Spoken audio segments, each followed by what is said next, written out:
अब ये माँ लाचार नहीं है। मालती जी की उम्र लगभग 60 वर्ष है। अधिक उम्र होने के कारण उनकी आंखें जल्दी खुल जाती थी। बालकनी में आकर देखा तो आसमान हल्का नीले रंग का हो रखा था। सुबह की ठंडी ठंडी हवा उन्हें ताजगी दे रही थी। आधे घंटे तक वही बालकनी में कुर्सी पर बैठी बाहर का नज़ारा देखते रही। फिर किचन में जाकर अपने लिए चाय बनाई। बालकनी में जाकर बैठकर पीने लगी। फ्रेश होकर नीचे उतरी। बगीचे में जाकर पूजा के लिए फूल तोड़ कर लाई। पूजा रूम में फूल रखने के बाद मालती जी ने झाड़ू उठाया और झाड़ू लगाना शुरू किया। पूरे घर में झाड़ू लगाने के बाद बस थोड़ा सा चबूतरा ही झाड़ू लगाने को बचा था कि उनकी बहू किरण तमतमाते हुए आई और मुंह बनाते हुए बोली, मम्मी जी, ये क्या सुबह सुबह आपके खरखर की आवाज़ से मेरी नींद खराब हो गई। थोड़ी देर बाद भी लगा सकती थी। ये कोई समय है झाड़ू लगाने का? बेटा, सुबह सुबह झाड़ू लगाने से कहते हैं घर में लक्ष्मी जी का आगमन होता है और घर में सुख समृद्धि बनी रहती है। सुबह सुबह अब आप अपना लेक्चर मत शुरू कीजिए।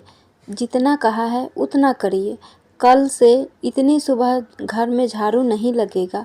मेरे ऑफिस जाने के बाद जितना झाड़ू लगाना हो लगा लेना। वैसे भी दिन भर काम ही क्या है आपको? झाड़ू तो कभी भी लगा सकती हैं। इतना कहकर मुंह बनाते हुए किरण वापस अपने कमरे में चली गई। मालती जी उदास मन से अपने कमरे में आ गई। नहा धोकर पूजा के बर्तन साफ करने जा ही रही थी कि बहू किरण ने आवाज़ लगाई, ये क्या मम्मी जी, अभी तक आपने नाश्ता नहीं बनाया? मुझे ऑफिस के लिए लेट हो रहा है। पूजा पाठ ही करती रहेंगी तो नाश्ता कब बनेगा? जाइए जल्दी से जाकर पहले सबके लिए नाश्ता बनाइए और फिर मेरा टिफ़िन पैक कर दीजिए। आज हमें जल्दी निकलना है, ऑफिस में बहुत ज़रूरी मीटिंग है। बोलते बोलते टॉवेल उठाया और बाथरूम में नहाने चली गई। अब तो उन्हें रोज ही ऐसी कड़वी बातें सुनने को मिलती। उनका जी नहीं होता घर में रहने का, पर क्या करे, कहाँ जाए, कोई ठिकाना भी तो नहीं था उनका। किरण की ऐसी कड़वी बातें उनका दिल छलनी कर जाता।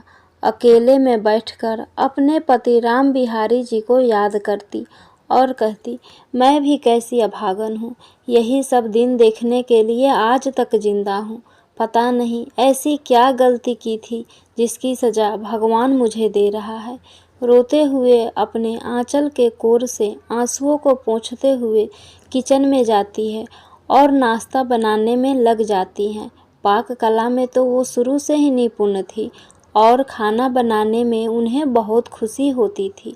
सारे दुख दर्द भूलकर वह घर के कामों में अपने आप को व्यस्त रखती थी। ऐसे ही दिन बीत रहे थे। बेटे बहू को नाश्ता करवाकर टिफ़िन तैयार किया और उन्हें ऑफिस भेजकर थोड़ी देर के लिए पसीना पोंछते हुए अपने कमरे में जाकर बैठ गई। भूख तो उन्हें भी लग रही थी, पर इतना काम किया तो थकावट हो रही थी। थोड़ा सा आराम के बाद जैसे ही उठी उनका सर घूमने लगा और उन्हें चक्कर सा आ गया। वो फिर से बिस्तर पर ही लेट गई। थोड़ी देर बाद दरवाजे की घंटी बजती है। अरे, इस वक्त कौन आया? जैसे तैसे करके दीवार का सहारा लेती हुई दरवाजे तक गई और दरवाज़ा खोलकर देखती हैं सामने मिसेज शर्मा खड़ी थी। अरे अरे मिसेज शर्मा, आइए आइए, अंदर आइए, बहुत दिनों बाद आपसे मुलाकात हुई। मिसेज शर्मा ने कहा, मैं तो रोज़ ही पार्क में टहलने जाती हूँ, बाकी सबसे तो मुलाकात होती है, पर आप आजकल दिखाई नहीं देती हैं। आजकल तबीयत ठीक नहीं है क्या आपकी? अरे हाँ, आपको तो देखने से ही लग रहा है, मिसेज शर्मा ने कहा। आप बैठिए, मैं आपके लिए चाय बनाकर लेकर आती हूँ, मालती जी ने कहा। मालती जी जैसे ही चाय बनाने के लिए किचन की तरफ बढ़ी, अभी 2-4 कदम ही बढ़ाया होगा कि फिर से अचानक से चक्कर आने लगे। वो गिरने ही वाली थी कि मिसेज शर्मा ने उन्हें थाम लिया और उन्हें जल्दी से बेड पर लेटा दिया। मिसेज शर्मा ने उनके लिए पानी लेने गई। फ्रिज खोलकर देखा तो उसमें जूस पड़ा था। उन्होंने जूस निकालकर मालती जी को लाकर दे दिया। मालती जी जूस पीकर थोड़ा अच्छा महसूस करने लगी। फिर थोड़ी देर बाद मिसेज शर्मा ने कहा, आप आराम करिए, हम बाद में मिलते हैं। कहकर मिसेज शर्मा चली गई। 2 साल पहले हृदयघात से पति की मृत्यु हो गई। खुले दिल से जीने वाली मालती जी को बहुत बड़ा झटका लगा। इस बात को बीते अभी 2 साल हो चुके थे। रिटायरमेंट के पैसों को बेटे ने घर खरीदने में लगा दिया। मालती जी को बहुत बार मन मसोस कर रहना पड़ता था।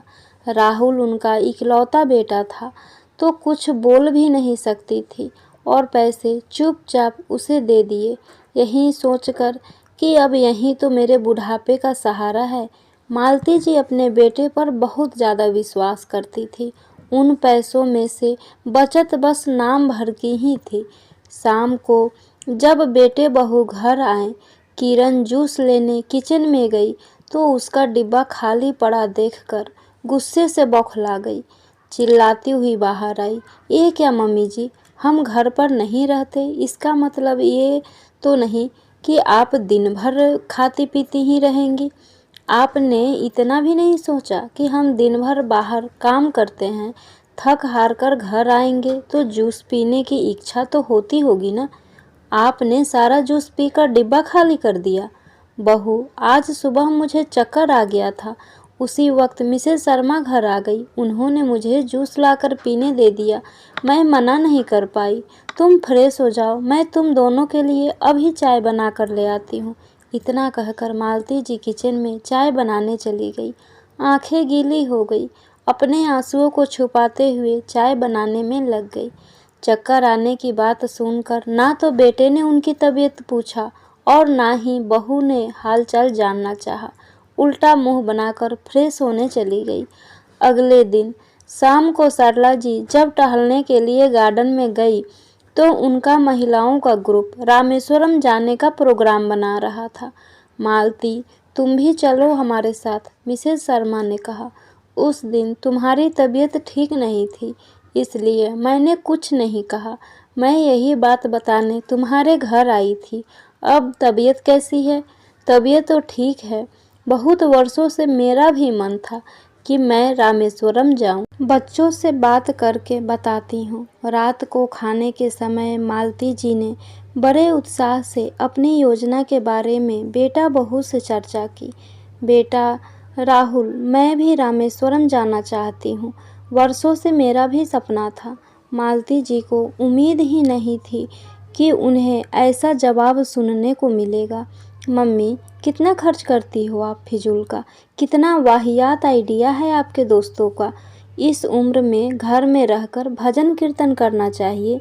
भगवान तो कण कण में रहते हैं, उसके लिए भटकने की क्या ज़रूरत है। मालती जी समझ ही नहीं पा रही थी कि राहुल ने कैसे इस तरह का जवाब उन्हें दे दिया। यही बेटा आए दिन कुछ न कुछ बहाना करके उनसे पैसे मांगता रहता था। वह भी जानती थी, फिर भी उन्होंने कभी कोई रोक टोक नहीं लगाई थी। आज वही बेटे को लगा कि अब उसको पैसे देने पड़ेंगे तो वह बिना मतलब के बहाने बनाने लगा। मालती जी ने कोई जवाब नहीं दिया और वहाँ से वो चली गई। मिसेज शर्मा का फ़ोन आया तो उन्होंने उनसे मिलने का वक्त मांगा। दोपहर को मिसेज शर्मा के घर गई। भाभी जी, मैं दिन भर खाली बैठी रहती हूँ। मैं भी कुछ करना चाहती हूँ जिससे भी मैं भी आत्मनिर्भर बन सकूँ।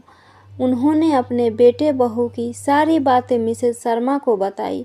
मालती जी की बातें सुनकर मिसेज शर्मा का दिल भर आया।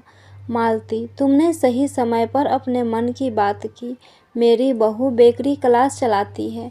बहुत सारी महिलाएं बहुत दूर से आती हैं तो उन्हें लंच के बहुत दिक्कत उठानी पड़ती है। तुम तो खाना बहुत अच्छा बनाती हो, क्यों ना बेकरी क्लास के साथ तुम अपने लिए खाना बनाने का काम करो। मैं हेल्पर की व्यवस्था करवा दूंगी।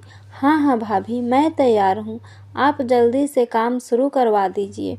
मिसेज शर्मा ने 2 दिन में ही सारा इंतजाम करवा दिया। अब मालती जी ने नारियल फोड़कर काम का श्री गणेश कर दिया। काम बहुत अच्छे से चल पड़ा। उनके हाथों का खाना सबको बहुत पसंद आने लगा। उनकी खाने की डिमांड बढ़ने लगी। धीरे धीरे उनके खाने की डिमांड पूरे शहर से आने लगी। उनका छोटा सा बिजनेस अच्छे से चल पड़ा।